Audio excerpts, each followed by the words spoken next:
The source code effect. The struggle and the moment that changed everything for me. For years, I thought that there was something wrong with me. I'd overthink every decision. I'd hesitate when I wanted to act, and I felt like I was stuck in my own head, always analysing, always questioning.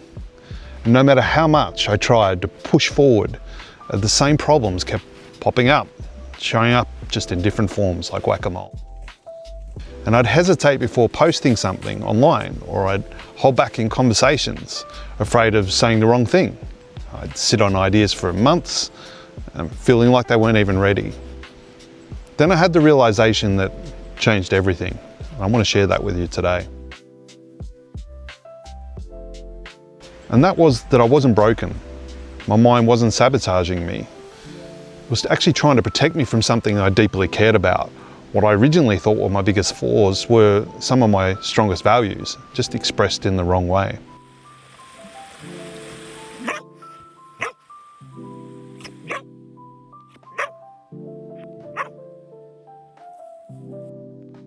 And I call this the source code effect. And once you see it, you'll never think about your mind in the same way again.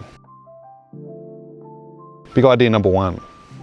Your mind is running on an old program. Your brain is like an AI model. It predicts outcomes based on past experiences, just like AI. And if your brain is running on outdated training data, then you're going to be getting the same flawed conclusions. If you've ever had a thought like I can't do this, or it won't work for me, or that's really just based on a prediction based on past data. And if you've never challenged that data, then you're just running on an old program. Tim Ferriss said that, don't underestimate the return on investment of being in nature. Let's take, for example, let's say you hesitate before speaking up in a group. Your brain immediately tells you, I'll sound stupid, they'll judge me. Where does this thought come from? Probably experiences maybe years ago, maybe a place that you felt judged, and your brain saved that data and now treats it like a rule. Speak up equals unsafe. But here's the key. That thought isn't reality, it's just an outdated prediction. You wouldn't trust an AI model that was running on 20-year-old data, would you? Or why would you trust every thought that your brain spits out? And the first step is to actually test those thoughts. Ask yourself, what is the actual evidence? What else could be true? How could I respond? And how would I respond if a friend said that about themselves? Is your thinking based on bad data? And then, of course, then the conclusions are going to be wrong. The good news is that you can update the system. Big idea number two.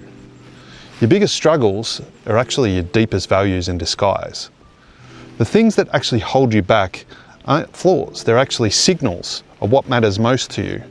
And I used to believe that other people were constantly judging me. I felt self-conscious, hesitant, and had to manage every interaction perfectly.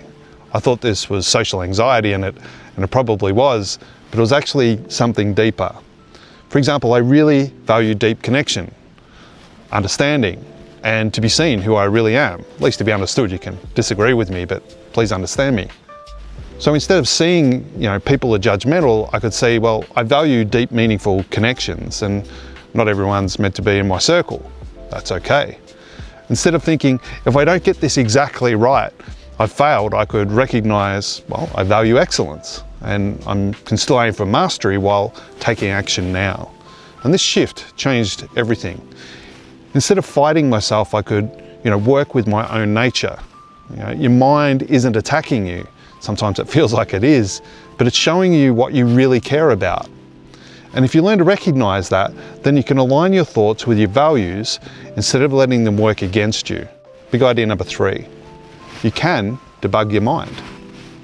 Most people think that self-improvement, is about willpower and forcing yourself to change, but the real key, I think, is alignment. Once your beliefs align with your values, the resistance disappears. And this is where AI and Team CBT come in. I spent years learning how to challenge my own thoughts and reframe my beliefs. and shift my perspective. And I highly recommend that for anyone.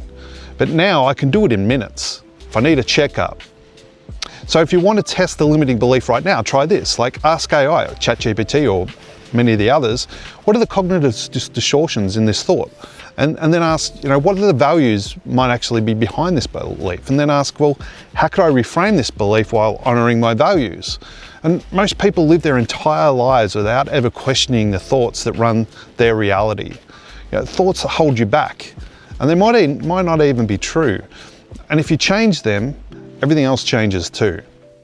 Once I saw my thoughts for what they really were, and that's really just predictions trying to protect my values, I stopped fighting for myself. This is the source code effect. Debug your thinking, align your beliefs, and move forward with clarity. If you want to go deeper, check out my beta project, Harley. She's designed to help you challenge and reprogram your thinking in real time. Now again, you don't have to use Harley. I've just put it together because it's something that's helped me. But again, I just encourage you to use tools like this. And if this resonated with you, hit like, subscribe, and drop a comment below. And if you know someone who needs to hear this, then please share this with them. And let's upgrade our thinking together, and we'll see you in the next one. Chris out.